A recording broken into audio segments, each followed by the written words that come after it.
Black holes ब्रह्मांड की खतरनाक जगह जो सितारों को ऐसे निगल जाता है जैसे जे सितारे कुछ भी ना हो। बड़ा ब्लैक होल से कुछ भी बच नहीं पाता, ना आप, ना पृथ्वी, ना प्लैनेट्स, ना सूरज और ना ही बहुत से सितारे। ये सबको ऐसे निगल जाता है जैसे एक बड़ा शैतान सबको खा जाए। पर मैं बात कर रहा था बड़े ब्लैक होल्स की, है ना। पर क्या हो यदि एक छोटा सिक्के जितना छोटा ब्लैक होल आ जाए तो फिर क्या होगा? क्या आप उससे बच पाएंगे? क्या पृथ्वी बचेगी? पेड़ पौधे, आपके घर, जानवर, पंछी? हेलो फ्रेंड्स, मैं हूँ रवि। एंड क्या हो यदि पृथ्वी पर एक सिक्के जितना बड़ा ब्लैक होल आ जाए तो फिर क्या होगा? तो चलिए आज हम एक कल्पना दुनिया में जाते हैं जहां पर पृथ्वी पर एक सिक्के जितना ब्लैक होल आ गया है। कितना खतरनाक होगा ये? ब्लैक होल्स बहुत ही ज्यादा घने होते हैं। ये छोटी जगह में बहुत भारी वजन के रूप में होते हैं। छोटी जगह में इसका क्या मतलब? यदि आप ब्लैक होल्स बनाना चाहते हैं तो आपको बहुत से कणों को एक छोटी जगह में एक साथ लाना होगा और बन जाएगा ब्लैक होल। पर साइंस अभी तक ये नहीं कर पाई है। ये है सिक्के जितना बड़ा ब्लैक होल। ये सिक्के वाला ब्लैक होल दो चीजों पर डिपेंड करता है। फर्स्ट, क्या हमारा काल्पनिक ब्लैक होल सिक्के जितना चौड़ा होगा, या फिर सेकंड, इस ब्लैक होल में सिक्के जितना वजन होगा। फर्स्ट केस, ये देखिए ब्लैक होल काफी छोटा नजर आ रहा है ना। ये मत भूलिए कि ब्लैक होल्स बहुत घने होते हैं और ये छोटा ब्लैक होल बहुत स्ट्रॉन्ग है। इसका वजन लगभग पृथ्वी जितना होगा। ओह माय गॉड, इस छोटे ब्लैक होल का इतना वजन! इस छोटे ब्लैक होल में हमारे ग्रह से और अब गुना ज्यादा खिंचाव मतलब ग्रेविटी होगी। तो यार ये छोटा सा सबको निगल जाएगा, है ना। Very sad. पर हाँ, आप तो इस ब्लैक होल के अंदर चले जाएंगे, आप मर जाएंगे। मुझे बहुत दुख हुआ। पर क्या इस छोटे ब्लैक होल से पृथ्वी भी खत्म हो जाएगी? सो नो, पृथ्वी इस ब्लैक होल के इर्द गिर्द चक्कर लगाना शुरू कर देगी। पर हमारे ग्रह का कुछ हिस्सा शायद ये ब्लैक होल खा ले और इससे ब्लैक होल का वजन दुगना हो जाएगा। इस ब्लैक होल्स ने बहुत कुछ खा लिया है, जैसे कि आप, जानवर, पेड़ पौधे, आपके घर और बहुत कुछ। ये लाइट को भी खींच लेगा। पृथ्वी पर पूरी तरह अंधेरा हो जाएगा, सब खत्म हो जाएगा। दी एंड। ये हमारा फर्स्ट केस था जिसमें हमने सोचा कि ब्लैक होल्स एक सिक्के जितना बड़ा होगा पर उसमें वजन बहुत होगा। अब दूसरा केस, इस केस में ब्लैक होल का वजन एक सिक्के जितना होगा। मान लीजिए आपके सिक्के का वजन 10 ग्राम है, मतलब 10 ग्राम का ब्लैक होल, और ये ब्लैक होल बहुत छोटा होगा। मत भूलिए ये ब्लैक होल्स रेडिएशंस छोड़ने लगेगा जिससे ये गर्म होने लगेगा। ये इतना बड़ा होता जाएगा और फिर एकदम होगा एक बहुत बड़ा धमाका। इससे पृथ्वी को तो कुछ नहीं होगा पर आसपास की चीजें तबाह हो जाएंगी। ओके दोस्त, ये कल्पना है, डरिए मत, कुछ नहीं होगा आपको। साइंस ने मैटर को काफी दबाने की कोशिश की और चाहा कि ब्लैक होल बने, पर ब्लैक होल नहीं बन पाया। अब तो बस एक ही रास्ता है कि हम ब्रह्मांड की सैर कर पाएं और फिर हम एक छोटा ब्लैक होल का अणु पकड़ लें और फिर उसे सीख पाएं कि ब्लैक होल्स असल में कैसे बनते हैं। सो आज का एपिसोड आपको कैसे लगा नीचे कमेंट सेक्शन में जरूर बताएं और आने वाली नेक्स्ट वीडियो के लिए चैनल को सब्सक्राइब एंड साथ वाली घंटी को जरूर दबा लेना। So watch the Fact Bright, upgrade your mindset and keep focus completely. Friends, मैं रवि। यदि आप किसी भी टॉपिक पर वीडियो चाहते हैं तो हमें कमेंट सेक्शन या जीमेल या इंस्टाग्राम के मैसेज के जरिए आप हमें बता सकते हैं। हम आपकी वीडियो आपका नाम लेकर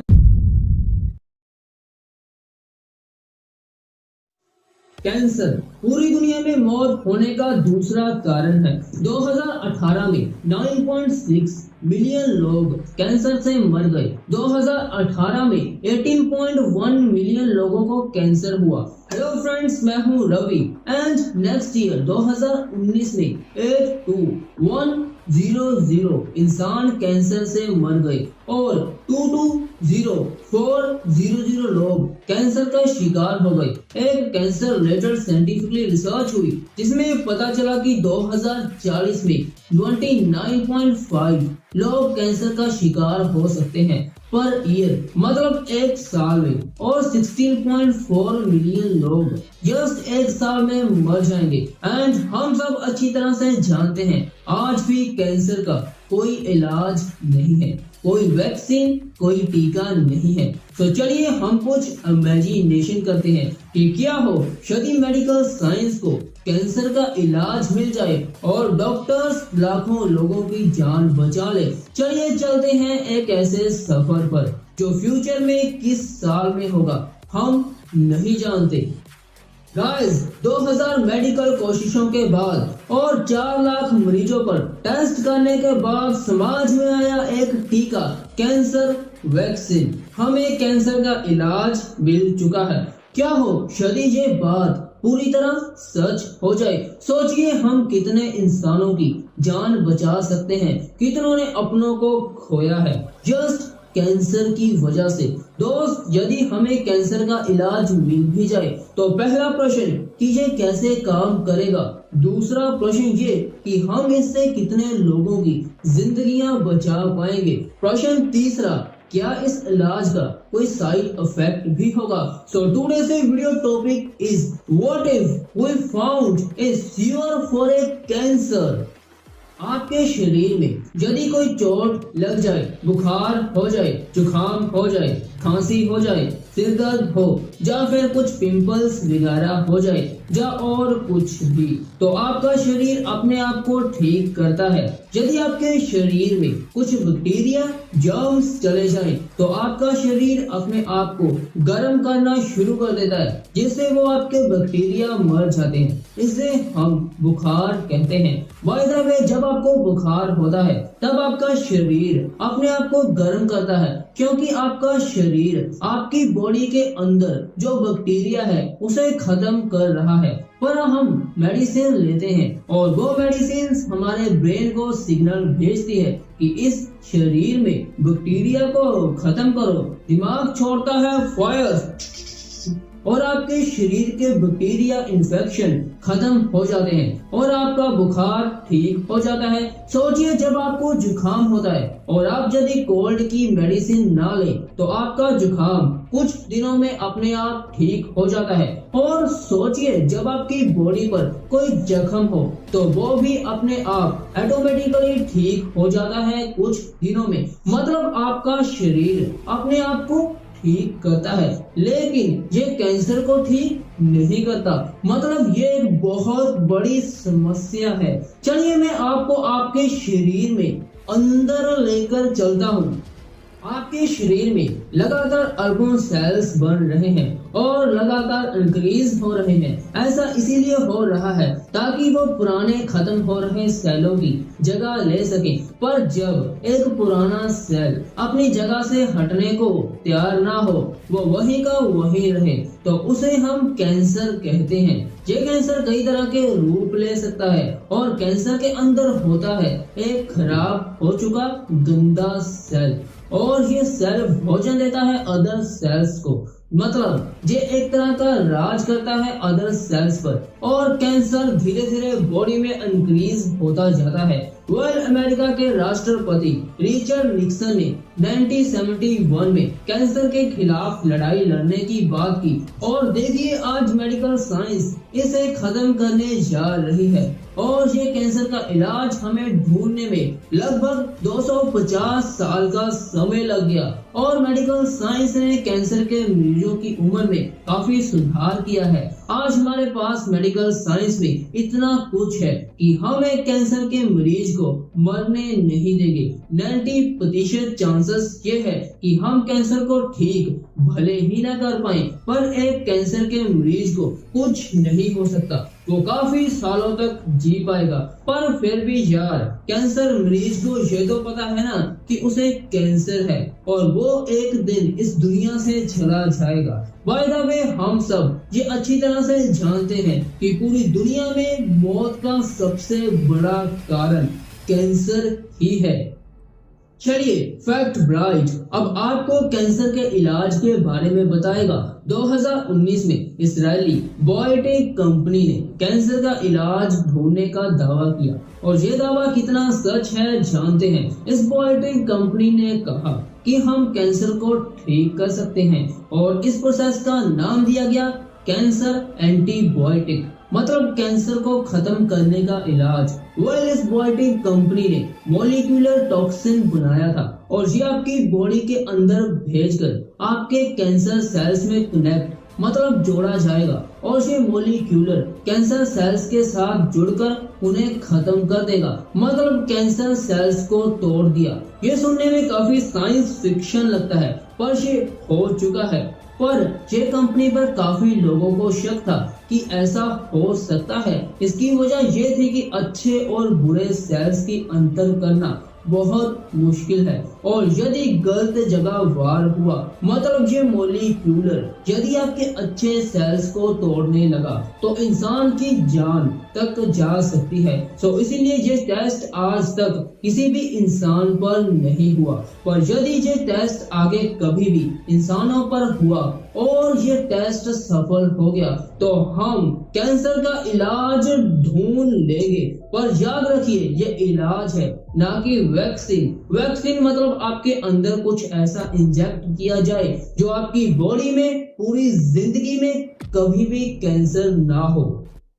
चलिए थोड़ा आगे चलते हैं। कैंसर का एक और इलाज भी है। इसमें आपके शरीर के अंदर नैनो पार्टिकल्स मतलब नैनो रोबोट्स भेजे जाएंगे, और नैनो पार्टिकल्स आपके कैंसर सेल्स को मारने के लिए बनाए गए हैं। पर अभी भी ये नैनो पार्टिकल्स हम पूरी तरह बना नहीं पाए हैं। इसका कारण हम अभी तक नैनो पार्टिकल्स को पूरी तरह सिखा नहीं पाए हैं कि बॉडी के अंदर जाकर कैंसर सेल्स को कैसे खत्म करना है। By the way, medical science के साइंटिस्ट कुछ ऐसे तरीकों पर काम कर रहे हैं जिनकी मदद से ट्यूमर तक पहुंचने वाले न्यूट्रिएंट्स को रोका जाए। यदि हम इन न्यूट्रिएंट्स को रोक देते हैं तो किसी भी इंसान को ट्यूमर नहीं होगा।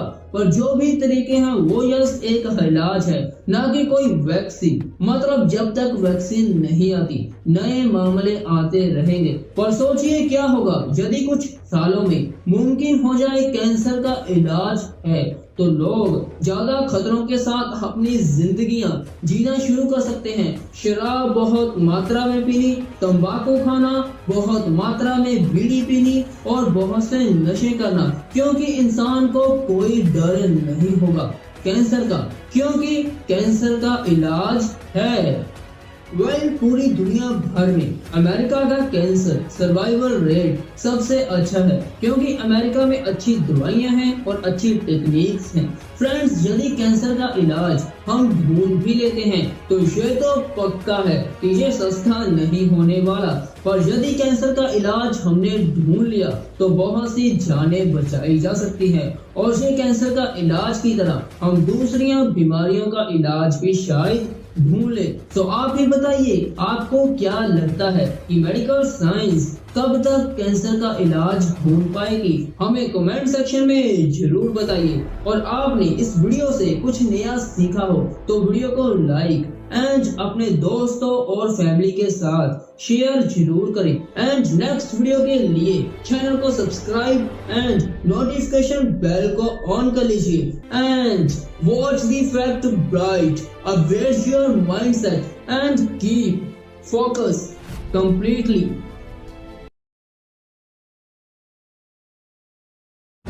क्या हो यदि धरती ऐसे टूट जाए और बन जाए एक नया समुंदर?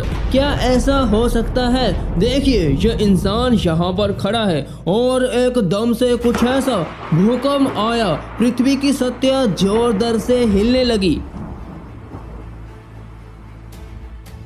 टेक्टोनिक प्लेट्स इतनी तेजी से हिली कि जमीन के दो टुकड़े हो गए, एक नया समुंदर बन गया। हेलो फ्रेंड्स, मैं हूं रवि एंड जो आपने अभी देखा वो यदि सच हो जाए तो क्या होगा भाई? तो ये सच हो चुका है। अफ्रीका के महाद्वीप टूटकर अलग हो रहा है और एक नया समुंदर बना रहा है। 2005 में अफ्रीका के लोगों के साथ कुछ ऐसा हुआ जिसे आप देखकर हैरान रह जाएंगे। जमीन के दो टुकड़े होंगे अफ्रीका में और एक नया समुंदर बनेगा। पर आपको ये जानना है तो आपको मेरे साथ लास्ट तक बनना होगा। सो आज की वीडियो का टाइटल नेम है, क्या होगा अगर अफ्रीका की जमीन के दो टुकड़े हो जाएं और एक नया समुंदर बन जाए। 2005 में अफ्रीका के इस महाद्वीप को देखिए, इसमें कैसे दरार आ चुकी है और ये दरार 60 किलोमीटर लंबी फैलाव में है। ये 60 किलोमीटर फैलाव वाली दरार जस्ट 10 दिनों के अंदर आ गई और ये दरार का फैलना अभी तक जारी है। और यदि ऐसा होता रहा तो अफ्रीका की जमीन के दो टुकड़े हो जाएंगे और एक नया समुंदर बन जाएगा। पर ये कब होगा, कितना समय लगेगा और अफ्रीका के लोगों के जीवन पर क्या असर होगा, पर यह सब बाद में। पहले आपको धरती की टेक्टोनिक प्लेट्स के बारे में थोड़ा सा पता होना चाहिए। हम सब जानते हैं कि 2005 में अफ्रीका महाद्वीप के कई देशों में दरारें देखी गई। हाँ जानता हूँ, इससे अफ्रीका के लोगों के अंदर डर जरूर पैदा हुआ होगा, पर ये दरारें विज्ञान को बहुत कुछ सिखा सकती है। नंबर 1, हमारी दुनिया कैसे बनी थी। नंबर 2, पृथ्वी के अंदर क्या है। नंबर 3, भूकंप आते हैं पर हमारे पास कोई ऐसी मशीन नहीं है जो हमें बता सके कि भूकंप कब आएंगे, कितने दिनों के बाद आएंगे, कहाँ पर आएंगे। ऐसा कोई डिवाइस आज तक नहीं बना जो आपको ये बता सके कि भूकंप कब आएंगे। सो टेंशन मत लेना। नंबर 4, ज्वालामुखी कैसे फटते हैं।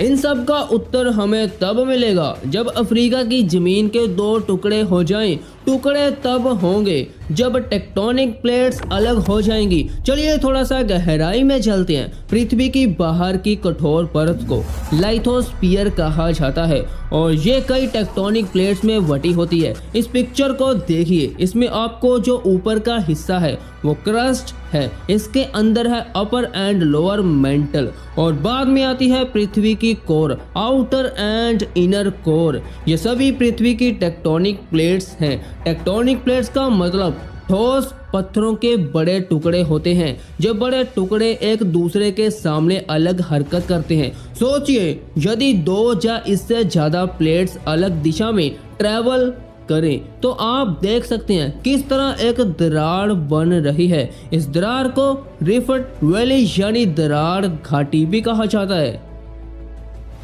अब यही चीज अफ्रीका की जमीन के साथ हो रही है। अफ्रीका की टेक्टोनिक प्लेट्स अलग तरह से हरकत कर रही है और ये दो प्लेट्स को जन्म दे रही है। पहली सुमेली एंड सेकंड इज नेब्यून प्लेट। अब आपको इतना तो पता चल चुका होगा कि जब ये दोनों प्लेट्स टूटकर बिल्कुल अलग हो जाएंगी तो एक बड़ा समुंदर का निर्माण होगा।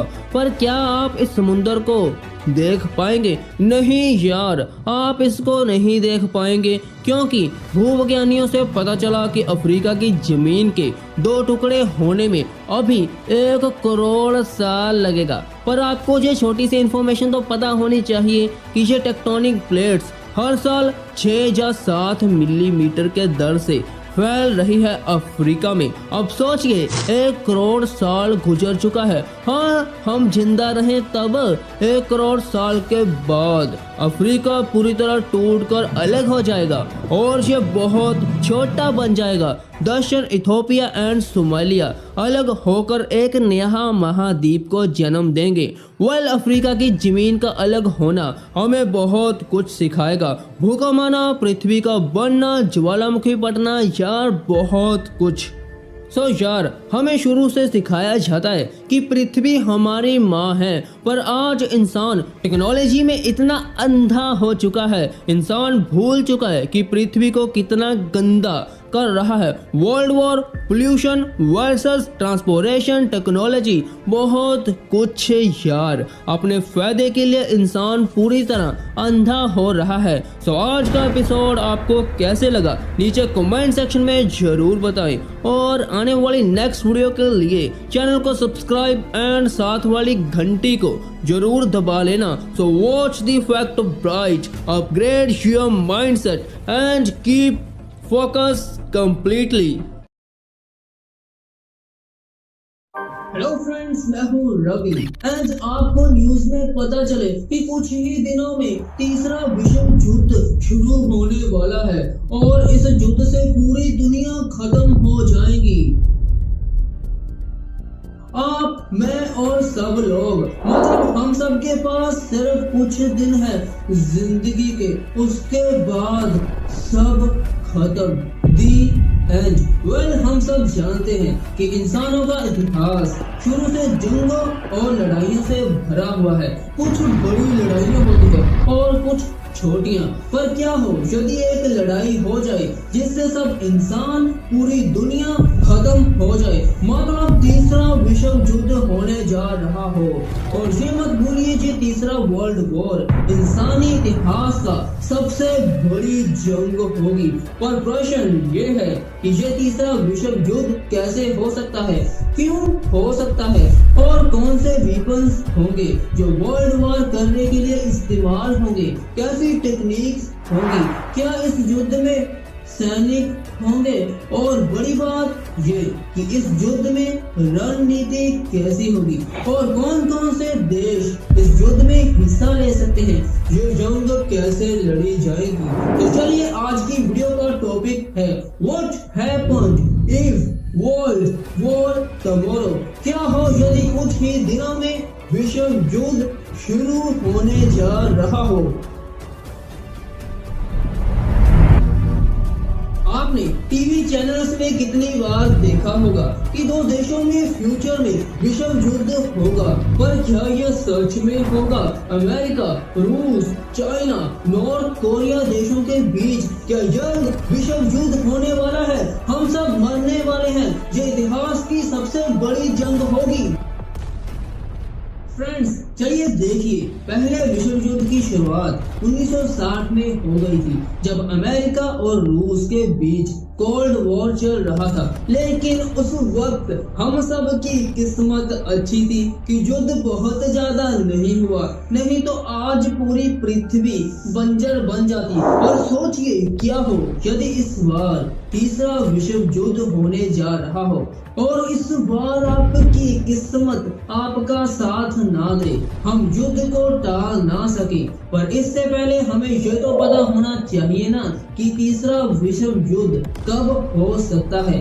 हो सकता है कि यदि कोई देश किसी और देश के राजनेताओं को मारने लगे, किसी टेक्नोलॉजी को हैक करने लगे, या फिर पेट्रोल, कोयला और बहुत से एनर्जी पैदा करने वाले पदार्थों के कारण तीसरा विश्व युद्ध हो सकता है। क्योंकि हर देश दूसरे देश से ज्यादा डेवलप, अमीर और सबसे टेक्नोलॉजी वाला देश बनना चाहता है। अपने आप को डेवलप करने के लिए अमेरिका, रूस और साउथ कोरिया जैसे देश किसी भी हद तक जा सकते हैं। इस तरह की बात करने से ये लगता है कि सचमुच आगे चलकर विश्व युद्ध होगा, सब कुछ तबाह हो जाएगा। 1945 के बाद दुनिया ने बहुत सी लड़ाइयाँ देखी है। हम भूल नहीं सकते अफगानिस्तान में क्या हुआ था, हम भूल नहीं सकते सिविल वॉर्स को। और इंटरेस्टिंग फैक्ट ये है कि 1945 के बाद पूरी दुनिया का ढांचा पूरी तरह बदल चुका है। हर देश दूसरे देश से आगे जाना चाहता है। अब देशों में 1945 की तरह दोस्ती नहीं रही, अब सब कुछ बदल चुका है। अब सैनिक पहले से कई ज्यादा बहुत मजबूत और होनहार हो चुके हैं। पर देखिए, यदि ये विश्व युद्ध हो जाता है तो पहले की तरह लाखों लोगों की जान नहीं जाएगी, बल्कि पूरी दुनिया का नष्ट हो सकता है। और ये सब कुछ क्यों होगा? एक साइंटिफिकली टर्म का नाम दिया जाता है, great filter. By the way, थोड़ा सा वीडियो को पॉज करते हैं। यदि आपको ग्रेट फिल्टर के बारे में नहीं पता कि ये क्या होता है, कैसे काम करता है, तो आपको इस वीडियो का लिंक आपको डिस्क्रिप्शन बॉक्स में मिल जाएगा। चलिए अब वीडियो को शुरू करते हैं। हम बात कर रहे थे पृथ्वी के अंत के बारे में। चलिए अब बात करते हैं कि ये विश्व युद्ध कैसे लड़ा जाएगा। हम सब जानते हैं कि आज के समय टेक्नोलॉजी इतनी आगे चली गई है। आज के पीपल्स बहुत स्मार्ट हैं। जब सैनिक जंग के लिए जा रहे होंगे तो उनके शरीर पर एक्सोस्केलेटन हो सकते हैं। एक्सोस्केलेटन ऐसे मेटल फ्रेम्स होते हैं जो पूरी बॉडी को कवर करते हैं और सैनिक की ताकत बहुत बढ़ा देते हैं। सैनिक काफी वेटफुल वीपन्स को उठा सकते हैं और काफी दूर तक रास्ता तय कर सकते हैं। एंड आपको बिलीव नहीं होगा कि सैनिकों के पास ऐसी गन्स हो जिसकी बुलेट्स हवा में इधर उधर जा सकती है। मतलब सीधी नहीं, वो अपनी बुलेट्स को छोड़ने पर किसी भी तरफ मूव कर सकते हैं। सोचिए कितना खतरनाक होगा ये तीसरा विश्व युद्ध। चलिए इस तीसरे विश्व युद्ध में फैक्ट ब्राइट आपको और गहराई में लेकर चलता है। हो सकता है कि ये विश्व युद्ध ना जमीन पर हो और ना ही आसमान पर। यह विश्व युद्ध स्पेस में हो सकता है। सैनिक किसी सैटेलाइट के लिए स्पेस में युद्ध कर सकते हैं। ये युद्ध पूरी दुनिया पर असर डालेगा। स्पेस में युद्ध, ये साइंस फिक्शन जरूर है पर ये सच है। ऐसे होने की बहुत संभावना है। हम ये नहीं भूल सकते कि हमारे पास जो वीपन्स है वो बहुत खतरनाक है। हम ये भी नहीं भूल सकते कि ये weapons, guns, bombs, nuclear bombs और बहुत कुछ जो लोगों को मारने के लिए ही तो बनाए गए हैं। सोचिए गहराई से। जब यह विश्व युद्ध हो रहा हो तो हो सकता है कि ज्यादा सैनिक ना हो मैदान पर। कंप्यूटर्स के जरिए विश्व युद्ध हो सकता है, पर कैसे? Number 1 drones, number 2 artificial intelligence, number 3 robots. ये सब हमारे लिए जंग लड़ सकते हैं। हो सकता है कि इस विश्व युद्ध में कंप्यूटर्स को हैक किया जाए या फिर पावर ग्रिड पर काबू पा लिया जाए। ये विश्व युद्ध बहुत भयानक होगा। पर यह विश्व युद्ध क्यों होगा? तो ये ज्यादातर फ्यूल्स की वजह से हो सकता है, पानी की वजह से हो सकता है, क्योंकि आज हमारे पास साफ पानी बहुत कम मात्रा में है और बहुत कम है। यदि फ्यूल्स वाटर की कमी होती है किसी देश में तो विश्व युद्ध हो सकता है। यदि ये युद्ध हुआ तो सोचिए ये खत्म कैसे होगा, द एंड कैसे होगा। हम सब जानते हैं कि जब अमेरिका ने जापान पर परमाणु बम यानी न्यूक्लियर हमला किया था तब 1 लाख से ज्यादा लोग मर गए थे और जिन शहरों पर ये बॉम्ब्स गिरा था वो कितनों सालों तक इससे उबर नहीं पाए। और आपको ये याद रखना चाहिए कि जो विश्व युद्ध में न्यूक्लियर बॉम्ब्स यूज किए गए थे वो आज के मामले बहुत कम है। एंड आपको ये भी याद रखना होगा कि आज दुनिया में 14,000 से ज्यादा परमाणु ठिकाने हैं। अमेरिका, रूस, चाइना एंड नॉर्थ कोरिया इसमें शामिल होते हैं। एंड हम ये भी नहीं भूल सकते कि यदि किसी भी देश में कोई परमाणु बम गिर जाए तो वहाँ के लोग, रणनीति, मतलब सब कुछ तबाह हो जाएगा।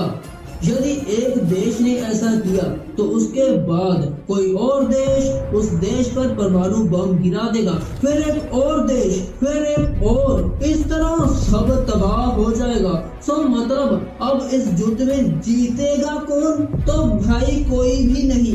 डरिए मत, ये कौन सा कल होने वाला है। और लास्ट में हम जस्ट इतना कहेंगे कि जंग एक भयानक चीज है, हमें इससे बचना चाहिए। तो फ्रेंड्स, आप क्या सोचते हैं तीसरे विश्व युद्ध के बारे में? कमेंट सेक्शन में जरूर बताइए। और आपने इस वीडियो से कुछ नया सीखा हो तो वीडियो को लाइक एंड अपने दोस्तों और फैमिली के साथ शेयर जरूर करें। एंड नेक्स्ट वीडियो के लिए चैनल को सब्सक्राइब एंड नोटिफिकेशन बेल को ऑन कर लीजिए। And watch the Fact Bright, upgrade your mindset and keep focus completely। जानू ये कहाँ मार दिया? कहाँ मार दिया जानू?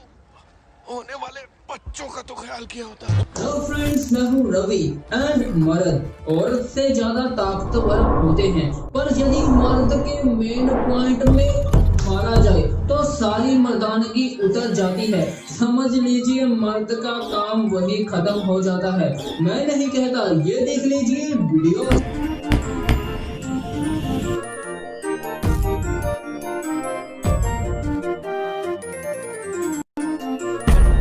बाय द वे फ्रेंड्स, आप यदि पुरुष हैं तो क्या आपने टांगों के बीच चोट खाई है? जिनका जवाब हाँ है, उनको ये तो पक्का पता होगा कि अंडों के फूटने का दर्द कैसा होता है। उफ, कोई मर्द कितना भी ज्यादा मजबूत, मस्कुलर, पावरफुल क्यों ना हो, यदि उसके टांगों के बीच चोट खाई है तो उसे नॉकडाउन होने में ज्यादा समय नहीं लगेगा। मत पूछो उन मर्दों से जिन्होंने यहाँ पर चोट खाई है, दर्द क्या होता है वो तो ये लोग ही बता सकते हैं। कोई आवाज छुपाकर, कोई हंसकर और कोई इस तरह। सो फ्रेंड्स, क्या आपने कभी सोचा कि मर्द के इस पॉइंट में सबसे ज्यादा दर्द क्यों होता है? थोड़ा सा कुछ वजह तो दर्द कैसे होता है वो एक मर्द अच्छी तरह से समझ सकता है। मर्द बेचारा जोर जोर से बोलना चाहता है पर बेचारा मर्द दर्द के मारे बोल नहीं सकता। सो चलिए जानते हैं एक फनी सा topic. Why does a man have too much pain due to injury to the male से एग? मतलब इस जगह पर सबसे ज्यादा दर्द क्यों होता है? सो आज की वीडियो में बने रहिए पूरा हमारे साथ। फ्रेंड्स, देखा जाए पुरुष के शरीर को तो काफी ज्यादा स्ट्रॉन्ग होता है। पुरुष का शरीर को समझने के लिए हम 4 चीजों को डिफाइन करते हैं। पहली, हड्डियों का ढांचा। सेकंड, मसल की मोटी layer. Third is body fat and last is skin, जो आखिरी में होती है। जब मर्द के किसी भी अंग में चोट लगती है तो ये सारी हड्डियां, muscle, body fat and skin आपकी चोट के दर्द को कम कर देती है। मतलब आपकी बॉडी एक लिक्विड प्रदान करती है जो आपके दर्द को कम कर देता है। ओके, आप समझ चुके होंगे। पर स्क्रोटम मतलब अंडे कोश की थाली में यदि कोई लात मारे, यदि मर्द के इस अंग में चोट लग जाए तो क्या दर्द होता है वो जानते होंगे जिन्होंने लात खाई है। ये स्क्रोटम आपके अंडे जो बाहर लटक रहे होते हैं, जिनमें कोई हड्डी नहीं होती और ना ही कोई मसल होता है और लास्ट ना ही कोई बॉडी फैट होता है। तो दोस्त, इसीलिए की आवाज भी नहीं आती जब आपके अंडे पर चोट लगती है और दर्द का असर बहुत जोरदार महसूस होता है। पुरुषों का ये अंग बहुत सेंसिटिव होता है। आपके इस अंडे कोश में बहुत से नर्व सेल्स होते हैं। यदि आपके अंडे कोश में दर्द होना शुरू हो जाए तो ये दर्द आपके पूरे शरीर तक चला जाएगा। आपकी कमर में दर्द, आपके पेट में दर्द होगा और आपकी किडनी तक दर्द होना शुरू हो सकता है। फ्रेंड्स, मान लीजिए आपके अंडे कोश में चोट लग जाती है और ये दर्द आपके पेट में भी होगा, क्योंकि आपके अंडे का नर्व सिस्टम आपके पेट से जुड़ा होता है और जैसे जैसे एक बॉय बड़ा होता रहता है तब अंडा कोश भी बड़ा होता रहता है और आपके नर्व सिस्टम आपके पेट और किडनी के साथ जुड़ जाता है। इसीलिए चोट लगने के बाद आपके पेट और किडनी पर दर्द होता है। इस सभी दर्द को रेफर्ड पेन कहा जाता है। दोस्त, आपको ये पता चल ही गया होगा कि अंडे कोश में चोट लगने से दर्द क्यों होता है, पर अब सोचने वाली बात ये है कि ये अंडे कोश हमारे पेट में क्यों नहीं है, नेचर ने ये बाहर ही क्यों लटका दिए। सोचने वाली बात है, ये पेट के अंदर भी हो सकते थे, किडनी के आसपास, लीवर के आसपास, पर ये बाहर ही क्यों लटक रहे हैं। तो चलिए जानते हैं कि पर्दे के पीछे क्या है। बाय द वे, मानव के अंडों का मेन काम स्पर्म पैदा करना है, रिप्रोडक्शन करनी, फर्टिलाइजेशन करनी और सबसे बड़ी बात बेबी पैदा करने के लिए बहुत जरूरी है। फैक्ट राइट, आपको बता दें कि ये स्पर्म को जिंदा रखने के लिए ठंडे तापमान की जरूरत होती है, क्योंकि ये बॉडी टेम्परेचर में बिल्कुल पॉसिबल नहीं है। मतलब ये अंडे यदि आपकी बॉडी के अंदर होते तो अंदर टेम्परेचर बहुत ज्यादा है और स्पर्म बिल्कुल ना बनता, स्पर्म बनने से पहले ही खत्म हो जाता। तो इसीलिए आपके इन अंडों को बाहर रखा गया है। चलिए फैक्ट राइट आपको और गहराई में लेकर चलता है। आपने नोटिस किया होगा, जब आप किसी ठंडी जगह पर होते हैं तो आपके अंडे सिकुड़ जाते हैं, मतलब थोड़े से अंदर चले जाते हैं। ऐसा इसीलिए होता है क्योंकि आपके शरीर को लगता है कि बाहर काफी ठंड है और आपके अंडे को सही टेम्परेचर नहीं मिल रहा। तब आपके क्रीमेस्ट्रिक मसल आपके अंडों को अंदर की तरफ धकेल देते हैं, मतलब आपके अंडे सिकुड़ जाते हैं। ऐसा इसीलिए क्योंकि आपके शुक्राणु जिंदा रह सके। और क्या हो, जब बाहर बहुत गर्मी हो तब आपके अंडे बाहर की तरफ आ जाते हैं, क्योंकि जो अंडे के अंदर नर्व्स होते हैं वो एक थर्मोमीटर की तरह होती है जो आपके अंडे को ठंडा रखती है। ये नर्व्स गर्मी में अंडों को बाहर इसीलिए कर देती है क्योंकि शरीर का गर्म टेम्परेचर अंडों तक ना पहुंचे, नहीं तो आपके शुक्राणु खत्म हो जाएंगे। हम आपको ये भी बता दें कि ये नर्व्स ब्रेन को इंफॉर्मेशन देती है कि बाहर ठंड है या गर्मी। ठंड होगी तो आपके अंडे अंदर और यदि गर्मी हुई तो आपके अंडे बाहर। बाय द वे, अब बात करते हैं यदि आपके अंडे कोश में चोट लग जाए तो आपके शरीर में क्या क्या अफेक्ट हो सकता है। जब भी लोगों को इस जगह पर चोट लगती है तो ज्यादातर उल्टी आ जाती है, बुखार भी हो सकता है और जब यहाँ पर लात बजे तो आवाज तो कहीं दूर चली जाती है। क्या होता है दर्द, वो तो इन लोगों को पता होगा। वैसे ये दर्द 20 मिनट या 1 घंटे तक रह सकता है और यदि ये दर्द ठीक ना हो रहा हो तो आपको टेस्टिक्युलर कैंसर हो सकता है।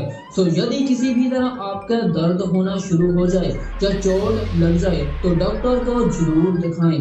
आपकी जिंदगी बहुत कीमती है। दुनिया में बहुत से लोग हैं जो जानबूझकर अपने अंडों पर वार करवाते हैं और एक ऐसा ही स्टंट मैन है स्टीव ओ। ये स्टंट मैन जानबूझकर अपने अंडों पर वार करवाता है और अब डॉक्टर्स ने ये भी कह दिया है कि यदि आपने अभी भी स्टंट बंद नहीं किया तो आपको जल्द अंडे कोश का कैंसर हो सकता है। पर अब इस इंसान ने स्टंट करना बंद कर दिया है। सो फैक्ट ब्राइट अब आपको टिप देता है कि आप इस जगह से चोट लगने से कैसे बच सकते हैं। आप फुटबॉल खेलें, क्रिकेट खेलें, साइकिलिंग करें, जब कोई और खेल खेलें तो आपको स्पोर्टर पहनना चाहिए। ये स्पोर्टर एक तरह की प्रोटेक्टिव लेयर बना देता है कि आपको चोट यदि लग भी जाए तो कम से कम लगे। क्रिकेटर और फुटबॉल प्लेयर एक हार्ड प्लास्टिक का स्पोर्टर यूज करते हैं क्योंकि बॉल उनके पास बहुत तेज आती है और यदि बॉल बजी तो उनकी जान भी जा सकती है। सो फ्रेंड्स, अपने स्क्रोटम का ध्यान रखें, इससे ही जीवन का विकास होता है। ये स्पर्म हम सब की जिंदगी में बहुत इम्पोर्टेंट है। यदि ये ना होता तो शायद हम इंसान भी ना होते। सो आपकी बॉडी की सेफ्टी आपके हाथ में है। आप अपने शरीर का कैसे ध्यान रखते हैं वो आपको सोचना है। एंड फ्रेंड्स, आज की वीडियो कैसी लगी नीचे कमेंट सेक्शन में जरूर बताएं। एंड वीडियो को अपने फ्रेंड्स एंड फैमिली के साथ जरूर शेयर करें। एंड नेक्स्ट वीडियो के लिए चैनल को सब्सक्राइब एंड नोटिफिकेशन बेल को ऑन कर लीजिए। And watch the Fact Bright, upgrade your mindset and keep focus completely.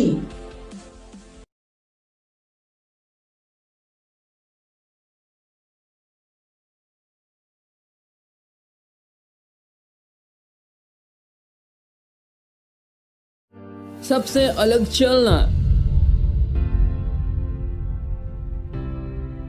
सबसे अलग करना,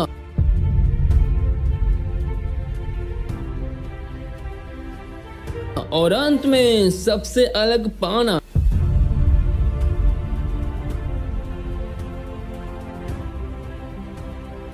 हेलो फ्रेंड्स, मैं हूं रवि। एंड जो इंसान जिंदगी में अकेले चलते हैं उन्हें अक्सर लोग कमजोर समझते हैं। एग्जाम्पल देता हूँ, जैसे किसी बच्चे को खाना बनाने में बड़ा शौक है पर उसके घर वालों को बिल्कुल अच्छा नहीं लगता कि उसका बच्चा खाना बनाने वाला बने। 90% पेरेंट्स अपने बच्चों को कहेंगे, अरे ये क्या कर रहा है तू खाना बनाने वाला बनेगा, शर्म नहीं आती तुझे, अपने दोस्तों से सीख, वो तेरे ही जैसे हैं और क्लास में टॉपर आते हैं। और देख अपने शर्मा जी के बेटे को, कंपनी में जॉब मिल गई, 1 लाख रुपीस कमाता है महीने के, और तू खाना बनाने वाला बनना चाहता है। हम सब की इज्जत क्या होगा बेटा, लोग क्या कहेंगे, सोचा तुमने कुछ? ये सब कुछ जो मैंने आपसे बोला, इंडिया में 90% पेरेंट्स ऐसा करते हैं। बच्चों को पहले ही कंपेयर कर दिया जाता है आपके नेबर से। बच्चे डर के मारे कुछ नहीं बोल पाते और धीरे धीरे टाइम के साथ अपने अंदर का टैलेंट खो देते हैं। क्या इसीलिए हमारा देश आगे नहीं बढ़ रहा? कौन है इसका जिम्मेवार? माता पिता अपने बच्चे की घर की तरह नींव जैसे होते हैं, है ना। घर तभी मजबूत होगा यदि घर की नींव मजबूत होगी, और आपके बच्चे जिंदगी में तभी आगे बढ़ेंगे जब आप अपने बच्चों का साथ देंगे। ये सोचकर नहीं कि वो जिंदगी में कुछ करेंगे, बल्कि ये सोचकर कि वो जिंदगी में एक दिन सबसे अलग करेंगे और आपका नाम पूरी दुनिया में रोशन करेंगे। आपको गर्व होगा अपनी बेटी या बेटे पर। जो इंसान अकेले चलते हैं उसे अक्सर कमजोर समझा जाता है ना। पर देखा जाए तो अकेले चलने वाला व्यक्ति अंत में सबसे अलग करता है। करे भी क्यों ना, उसे अपने पर विश्वास था। हर जोखिम और मुसीबतों का सामना पूरी तरह हिम्मत से किया। आप ये तो जानते ही होंगे कि आजकल के लोग दूसरों के बनाए रास्ते पर भीड़ के साथ चलना पसंद करते हैं, और ये लोग जिंदगी में कभी भी कुछ नया नहीं कर सकते। और रुकिए, अब मैं बात करता हूँ आपकी। जी हाँ, आपकी। जब भी आप कुछ नया और सबसे यूनिक कर रहे होते हैं तो यार आप अपने आप को अकेला पाते हैं, है ना। मतलब एक तरफ तो आप अकेलापन आपकी सबसे बड़ी ताकत है और दूसरी तरफ सबसे बड़ी कमजोरी भी। जी मैं नहीं, ये आपको डिसाइड करना है कि अकेलापन को आप अपनी कमजोरी बनाना चाहते हैं या फिर ताकत। मैं तो जस्ट इतना कहूँगा कि जो लोग अपने अकेलेपन को अपनी ताकत बना लेते हैं वो दुनिया में बहुत आगे जाते हैं। वो अपने हर सपनों को पूरा करते हैं। ऐसा इसीलिए क्योंकि वो अकेलापन की ताकत को समझ जाते हैं। आप क्यों भूल जाते हैं कि इंसान का जन्म भी अकेले ही होता है और मृत्यु भी अकेली। ये दो सबसे बड़े काम है, जन्म और मृत्यु। तो यदि ये बड़े काम इंसान कर सकता है तो आप तो कुछ भी कर सकते हैं। ये अकेलापन आपको ऐसी ताकत दे सकता है जिसकी कोई हद नहीं। आप ये सोचिए कि अकेलापन आपको परेशान नहीं बल्कि आपके लिए वरदान है अगर आप उसकी सही पहचान कर सके। आज परछाई से पूछ ही लिया, क्यों चलती हो मेरे साथ? उसने भी हंस के कहा, कौन है तेरे साथ? मतलब आपके साथ पूरी कायनात है, पूरा ब्रह्मांड आपको देख रहा है। जो चलता है अकेला वही स्ट्रांग है, बलवान है। भीड़ में तो हजारों इंसान है, पर आप ये मत भूलिए कि यदि आप अकेले चलेंगे तो लोग आपका मजाक उड़ाएंगे। अरे ये क्या कर रहा है तू भाई? आपके रिश्तेदार कहेंगे, बेटा अपने माता पिता के बारे में सोचो, कितनी मेहनत करके आपको पढ़ाया लिखाया है। यार आपके रिश्तेदार होते कौन है? एक अच्छा बेटा जब बेटी आपसे बेहतर अपने माता और पिता को जानता है, उन्हें पता है मेरे माता पिता कैसे हैं। अच्छा इंसान कभी भी डर के मारे अपना रास्ता नहीं बदलता। उन्हें कोई भी कुछ भी कहे, उन्हें जस्ट इतना पता है कि मेरे माता पिता मेरा काम, मेरा सपना और जो मैं कर रहा हूँ उस पर बिलीव करते हैं। आपके माता पिता को पता है कि दुनिया के मजाक तानों से आप और अंदर से मजबूत बनेंगे, और आपके पिता को पता है कि मेरा बेटा या बेटी एक दिन ऐसा इतिहास रचेगा जिसे हर कोई याद रखेगा। अकेलापन में यदि आप रहते हैं तो आप कभी भी डिमोटिवेट नहीं होंगे, और जो लोग अकेलेपन से डरते हैं वो जिंदगी में कुछ भी नया नहीं कर पाते, क्योंकि भीड़ में रहने वाले लोग अपने बारे में कुछ भी अच्छा नहीं सोच पाते। उन्हें टाइम ही नहीं मिलता, भीड़ उन्हें कुछ करने ही नहीं देती, भीड़ उन्हें अपनी तरह बना लेती है। उनकी सोच जस्ट भीड़ की तरह होती है, वो कुछ सोच नहीं सकते, है ना? पर सोचिए, जब आप अकेले होते हैं तो आप जस्ट खुद के बारे में सोचते हैं, अपने पेरेंट्स के बारे में सोचते हैं, अपना कैरियर और फ्यूचर के बारे में सोचते हैं। आप सब कुछ अपने ढंग से कर सकते हैं, अपना टैलेंट एंड क्रिएटिविटी को बाहर निकाल सकते हैं। सारा नियंत्रण आपके हाथ में होता है। आपको किसी भी चीज की टेंशन नहीं होगी कि कौन क्या बोलेगा, क्या सोचेगा। जस्ट आपको खुद पर बिलीव करना होगा। हर काम को अपना 100% दे, काम को गर्व हो कि आपने उसे किया है। उम्मीद करता हूँ ये वीडियो आपको समझा पाई हो कि आपका अकेलापन आपकी कितनी बड़ी ताकत है, जस्ट आपको समझना है।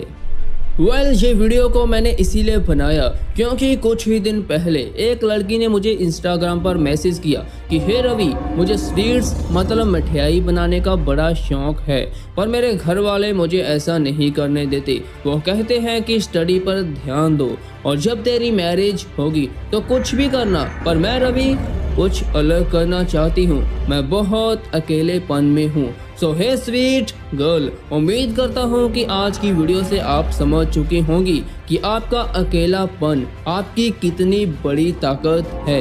आज की मोटिवेशनल वीडियो कैसी लगी और क्या सीखा, नीचे कमेंट सेक्शन में जरूर बताएं, और आने वाली नेक्स्ट वीडियो के लिए चैनल को सब्सक्राइब एंड साथ वाली घंटी को जरूर दबा लेना। Watch the Fact Bright, upgrade your mindset and keep focus completely. Friends, I am Ravi Bright and क्या आपको पता है कि दुनिया में हर इंसान मेहनत तो करता है, पर एक समय ऐसा आ जाता है जब मेहनत भी जवाब दे जाती है। यानी जब आप मेहनत कर रहे होते हैं तो वो चीज आपको ना मिले जिसके लिए आप मेहनत कर रहे होते हैं। तो आपकी मेरी तरह हिम्मत टूट जाती है तो हम ज्यादातर यूट्यूब पर सर्च करते हैं, जैसे कि motivational videos, songs, movies and speech and much more. So basically आज की वीडियो आपको मोटिवेट तो करेगी ही, बट इसे देखने के बाद आपको जिंदगी से कामयाब होने से कोई भी रोक नहीं सकता एंड ये मेरी 100% गारंटी है। सो चलिए आज की वीडियो को शुरू करते हैं। नंबर 1, आगे बढ़ने के लिए हमेशा अपने रास्ते को चुनिए, क्योंकि आपको अब से बेहतर इस दुनिया में कोई भी नहीं जानता। नंबर 2, आप अपने सपनों को जिंदा रखिए, क्योंकि यदि आपके सपनों की चिंगारी ही बुझ गई तो इसका मतलब ये है कि आपने जीते जी आत्महत्या कर ली। वेल आपको पता होगा कि यदि इंडिया स्टूडेंट्स के ड्रीम्स पूरे नहीं होते तो वो सुसाइड कर लेते हैं, राइट। नंबर 3, आधा रास्ता चलकर वापस लौटने की कोशिश कभी भी ना करें, क्योंकि आपको लौटने के लिए उतना ही रास्ता सफर करना होगा जितनी मंजिल तक जाने के लिए। नंबर 4, आप अपने सच्ची मेहनत और विश्वास से अपनी किस्मत खुद लिखिए एंड ये मत कहिए कि ये चीज मेरी किस्मत में नहीं है। नंबर 5, ये मोटिवेशनल लाइन मुझे काफी अच्छी लगती है, पर मैं नहीं जानता कि ये किसने लिखी है। सो लाइन इस तरह है, ठुकरा दिया जिन्होंने मुझे मेरा वक्त देखकर कसम खाता हूँ ऐसा वक्त लाऊंगा कि मिलना पड़ेगा मुझसे मेरा वक्त लेकर। नंबर 6, आप कोशिश करते रहिए, कभी विश्वास करना मत छोड़िए, कभी हार मत मानिए, आपका दिन जरूर आएगा। नंबर 7, दूसरों को सुनाने के लिए अपनी आवाज ऊंची मत कीजिए, बल्कि अपने आप को इतना काबिल बनाइए कि आपको सुनने की लोग मिन्नत करें। नंबर 8, यदि आपके पास कोई डिग्री नहीं है तो आप बहुत लकी हैं, क्योंकि अकॉर्डिंग टू साइंस जिनके पास डिग्री होती है वो अपना फोकस एक तरफ ही लगा देते हैं, जैसे कि इंजीनियर्स, डॉक्टर्स। पर यदि आपके पास कोई डिग्री नहीं है तो आप कुछ भी कर सकते हैं एंड अपना फोकस किसी भी चीज में लगा सकते हैं एंड इसीलिए कहा जाता है कि खुद के रास्तों पर चलने का कुछ मजा ही और होता है। नंबर 9, मजबूत होने में मजा ही तब है जब आपको पूरी दुनिया कमजोर कर देने में तुली हो। सो बेसिकली वीडियो को खत्म करने से पहले मैं तो यही कहूँगा कि यदि आपको मुश्किलें नहीं आ रही है तो आपके सपने बहुत ही छोटे हैं, बट यदि आपको मुश्किलें बहुत आ रही है तो आपके सपने बहुत बड़े हैं एंड एक दिन आप एक ऐसे इंसान बन जाएंगे कि आपने भी कल्पना नहीं की होगी। सो बेसिकली ये वीडियो से आपने क्या सीखा नीचे कमेंट जरूर करना एंड ये वीडियो आपको अच्छी लगी हो तो वीडियो को लाइक कर देना एंड चैनल को सब्सक्राइब एंड नोटिफिकेशन बेल को भी ऑन कर लेना and thanks for watching this video. Hello friends, मैं हूँ रवि एंड महान काम करने का केवल एक ही तरीका है, वो करो जिसे आप पसंद करते हो। अगर तुम्हें अभी तक वो नहीं मिला तो खोजते रहो, समझौता मत करो। Steve jobs. दोस्तों, स्टीव जॉब्स का जीवन हर इंसान के लिए बहुत मोटिवेशनल है। आजकल लोगों का शौक बन चुका है एप्पल।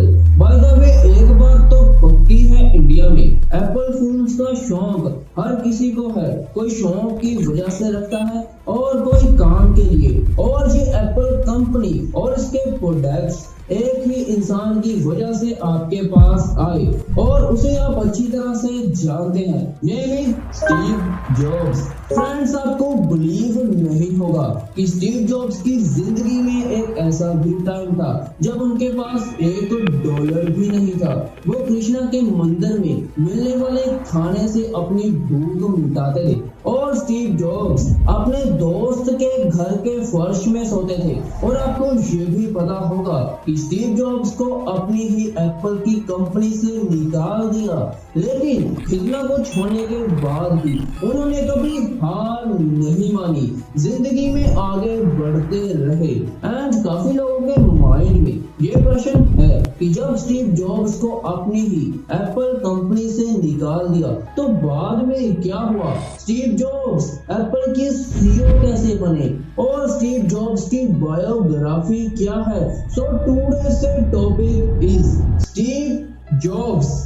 स्टीव जॉब्स का जन्म 24 फरवरी सैन फ्रांसिस्को कैलिफोर्निया यूएसए में हुआ था और स्टीव जॉब्स की मॉम एक अनमैरिड लेडी थी और इसीलिए स्टीव को उन्होंने किसी को गोद देने का फैसला किया। इसके बाद स्टीव को पॉल और क्लेरा नाम के कपल ने गोद ले लिया और इस कपल ने स्टीव की मां को यकीन दिलाया कि वो स्टीव को एक अच्छे कॉलेज में भेजेंगे। फ्रेंड्स, हम आपको बता दें कि पॉल जिन्होंने स्टीव को गोद लिया था वो एक मैकेनिक थे, जबकि स्टीव की मां क्लेरा अकाउंटेंट थी।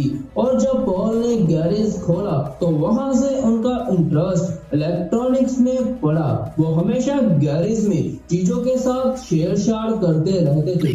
उन्हें हमेशा कुछ नया जानने की बड़ी दिलचस्पी थी। फ्रेंड्स, स्टीव के पेरेंट्स ने स्टीव की हाई स्कूल एजुकेशन का खर्चा तो उठा लिया, पर इसके बाद जब वो कॉलेज में गए तो वो कॉलेज की स्टडी काफी महंगी थी, इसीलिए स्टीव ने कॉलेज बीच में छोड़ दिया।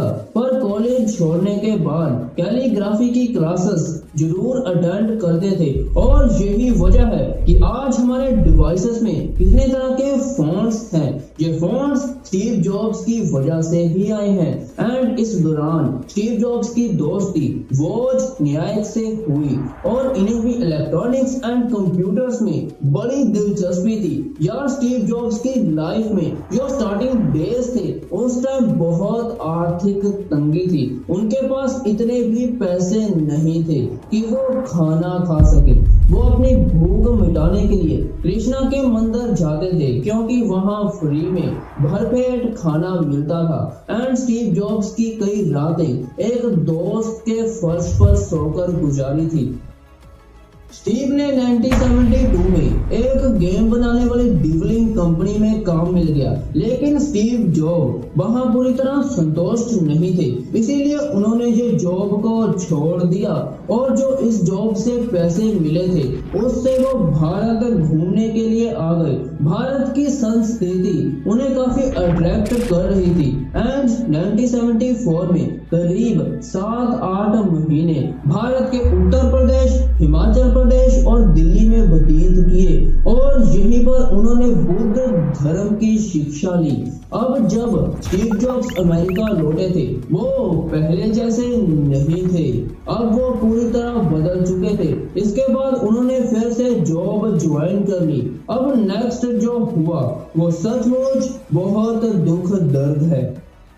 साल 1976 में स्टीव ने अपने दोस्त के साथ मिलकर अपने पिता के गैरेज में कंप्यूटर बनाने का काम शुरू किया।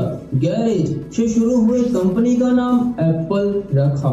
इसके बाद कंपनी ने बहुत सी चीजों का निर्माण किया और काफी सफलता मिली और 1980 में जॉब्स की एप्पल कंपनी जानी मानी कंपनी बन गई थी। पर एक ऐसा टाइम भी आया जब स्टीव को अपनी ही कंपनी से निकाल दिया। इसका कारण स्टीव को माना गया हुआ ये कि स्टीव जॉब्स ने 3 एप्पल प्रोडक्ट्स और एक कंप्यूटर जिसका नाम स्टीव की बेटी पर रखा गया था वो दोनों ही फ्लॉप रहे। एंड नेक्स्ट स्टीव जॉब्स के प्रोडक्ट्स की दूसरी कंपनीज नकल करने लगी और इससे एप्पल को बहुत लॉस हुआ और इसका जिम्मेवार स्टीव को माना गया और इसीलिए उनको 70 सितंबर 1985 को एप्पल से निकाल दिया। मतलब उन्होंने इस्तीफा दे दिया और उनके 5 और दोस्तों ने भी इस्तीफा दे दिया। एंड फ्रेंड्स, कहते हैं ना कि यदि एक रास्ता बंद हो जाए तो 1000 रास्ते खुल जाते हैं। एंड इसके बाद स्टीव के साथ जो हुआ उसे देखकर आप मोटिवेशनल 100% हो जाएंगे। सो सुनिए स्टीव जॉब्स ने नेक्स्ट कंप्यूटर के रूप में एक नई शुरुआत की एंड 12 अक्टूबर 1988 को नेक्स्ट कंप्यूटर को लॉन्च किया और बाद में नेक्स्ट कंपनी को एक सॉफ्टवेयर कंपनी बना दिया। इसमें स्टीव को बहुत सफलता हासिल की एंड 1986 में स्टीव ने एक ग्राफिक्स कंपनी पिक्सर मूवी खरीदी और डिज्नी के साथ पार्टनरशिप कर ली और देखते ही देखते स्टीव से 1996 में एप्पल ने नेक्स्ट कंपनी खरीदने की बात की और ये डील 4 to 7 मिलियन डॉलर्स में फाइनल हुई। इस बार स्टीव जॉब्स ने सीईओ के रूप में एप्पल की वापसी की, पर एप्पल मुश्किल दौरों में गुजर रहा था। पर स्टीव ने iPod, music player and iTunes launch किए एंड फ्रेंड्स 2007 में एप्पल ने अपना पहला मोबाइल लॉन्च किया और फिर इस मोबाइल ने पूरी दुनिया में क्रांति ला दी। इसके बाद एप्पल ने एक के बाद एक प्रोडक्ट्स लॉन्च किए और एप्पल पूरी दुनिया की एक बेस्ट कंपनी बन गई। फ्रेंड्स 1978 में स्टीव ने शादी कर ली और स्टीव के 3 बच्चे पैदा हुए एंड नेक्स्ट दोस्तों, दुनिया की सबसे बड़ी कंपनी एप्पल के फाउंडर स्टीव जॉब्स को अपनी जिंदगी के आखिरी समय में पैनक्रियाटिक कैंसर था एंड इसकी वजह से 2 अक्टूबर 2011 में कैलिफोर्निया के पालो ऑल्टो में अपनी अंतिम सांस ली और इस दुनिया को अलविदा कहकर चले गए। और वहीं अपनी मौत से पहले 24 अगस्त 2011 में टीम कुक को एप्पल के नया सीईओ बनाने की घोषणा की थी एंड आज स्टीव जॉब्स हमारे बीच जरूर नहीं है, लेकिन एप्पल जैसी कंपनी की नींव रखने के लिए उन्हें हमेशा याद किया जाएगा। फ्रेंड्स, स्टीव जॉब्स ने आपकी जिंदगी को कैसे मोटिवेट किया, कैसे आपको हिम्मत दी, कैसे आपको सिखाया कि मुश्किल से नहीं डरना चाहिए, नीचे कमेंट सेक्शन में हमें जरूर बताएं एंड वीडियो अच्छी लगी हो तो लाइक करके अपने दोस्तों एंड फैमिली के साथ शेयर जरूर करें एंड नेक्स्ट वीडियो के लिए चैनल को सब्सक्राइब एंड नोटिफिकेशन बेल को ऑन जरूर कर लीजिए and watch the fact bright, upgrade your mindset and keep focus completely.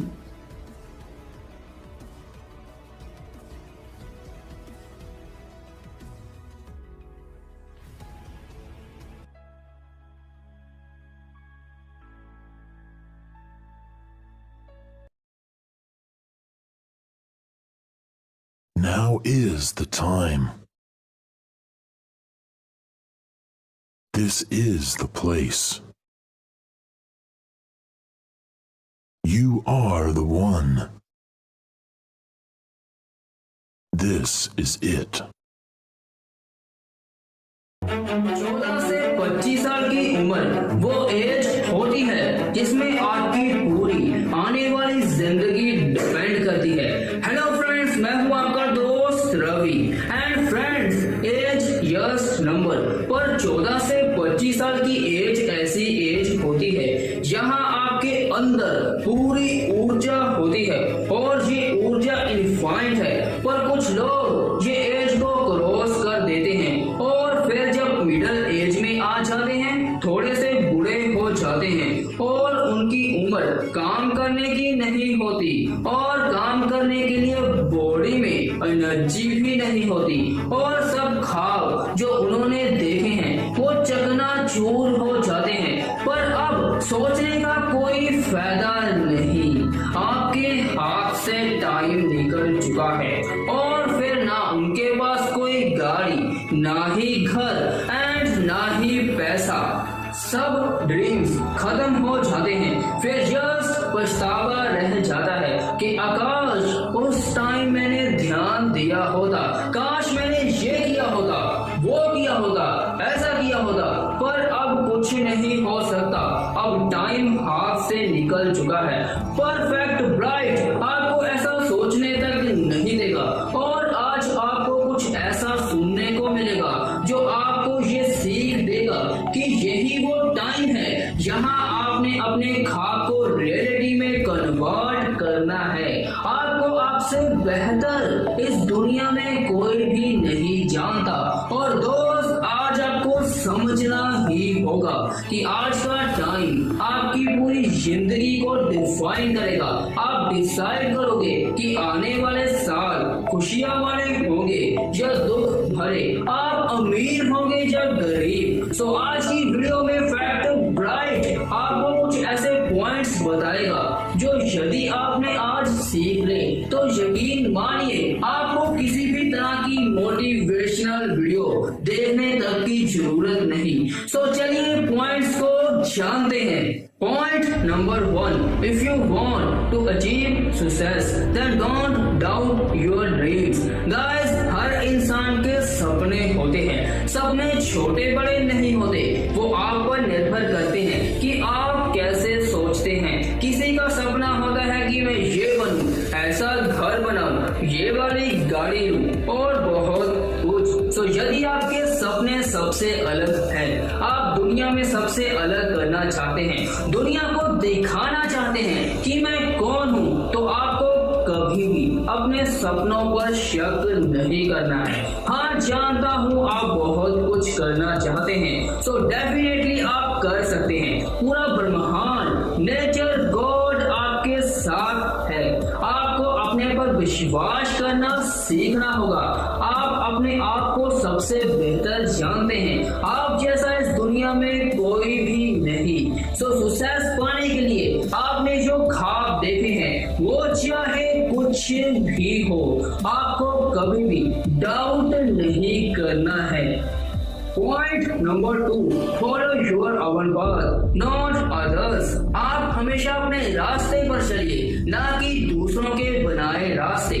और 14 से 25 साल की एज आपकी गोल्डन एज होती है। आप जैसा चाहे आप अपना कैरियर चॉइस कर सकते हैं, किसी भी तरह के गोल्स बना सकते हैं। आपको इस एज में लाखों लोग मिलेंगे, हर कोई अपनी अपनी सलाह देगा कि यार तू ऐसा कर, तू वैसा कर। यार मैं रवि, मेरी लाइफ का एक रूल है, मैं हर किसी की सुनता हूँ, पर मैं लाइफ में अपने दिल की करता हूँ। चाहे मुझे पता हो कि मेरा बनाया रास्ता सबसे अलग है। मुझे हजारों लोग ये भी कह दे कि यार तू ऐसा मत कर, अपना कैरियर खराब मत कर, पर नहीं यार, हमें अपना रास्ता खुद बनाना चाहिए। आज के टाइम एक भेड़ चाल है। भेड़ चाल में आप ना तो आगे जा सकते हैं और ना ही पीछे। भेड़ की तरह स्पीड मेंटेन करनी होगी। पर देखिए क्या होता है, जब आप खुद के रास्ते बनाते हैं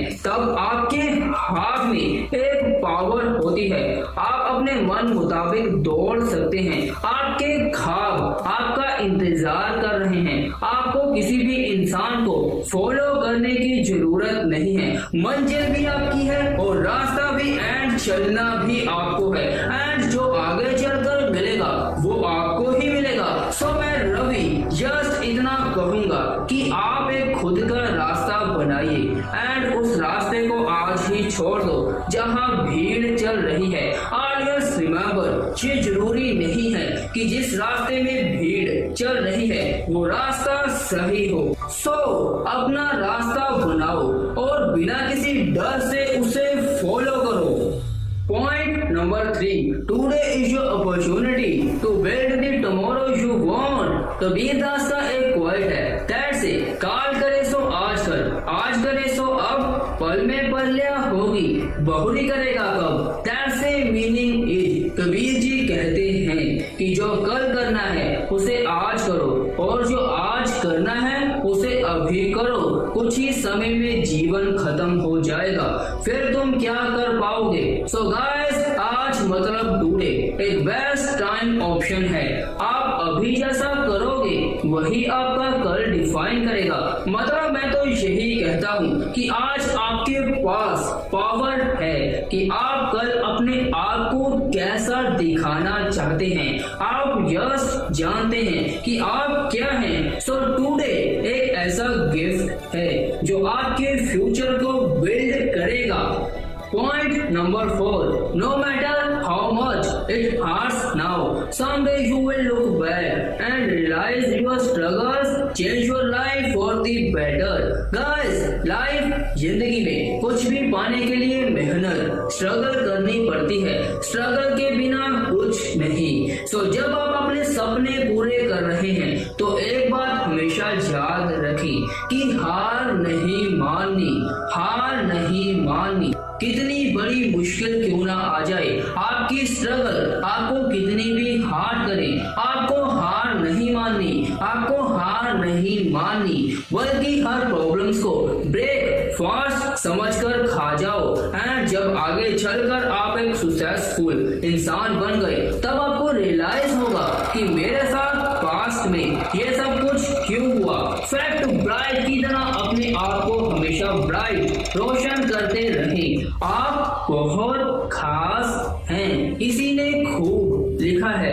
कि जिंदगी की असली उड़ान अभी बाकी है, जिंदगी के कई एग्जाम अभी बाकी है, अभी तो नापी है मुट्ठी भर जमी हमने, अभी तो सारा आसमान बाकी है, अभी तो देखे हैं आदमी हमने, इंसान देखने अभी बाकी हैं। सो फ्रेंड्स, रिस्क लेना सीखिए, कुछ मत सोचिए, ओनली अपनी मंजिल पर फोकस कीजिए, डर को दिल से बाहर निकाल दीजिए। आपने कुछ अलग करना है पूरी दुनिया से। फैक्ट ब्राइट आपसे जानना चाहता है कि आप जिंदगी में क्या करना चाहते हैं। नीचे कमेंट करके जरूर बताएं। एंड इस वीडियो से आपने कुछ नया सीखा हो तो लाइक एंड शेयर जरूर करना। एंड फैक्ट ब्राइट को सब्सक्राइब और साथ वाली घंटी को दबा जरूर लेना। And watch the Fact Bright, upgrade your mindset and keep focus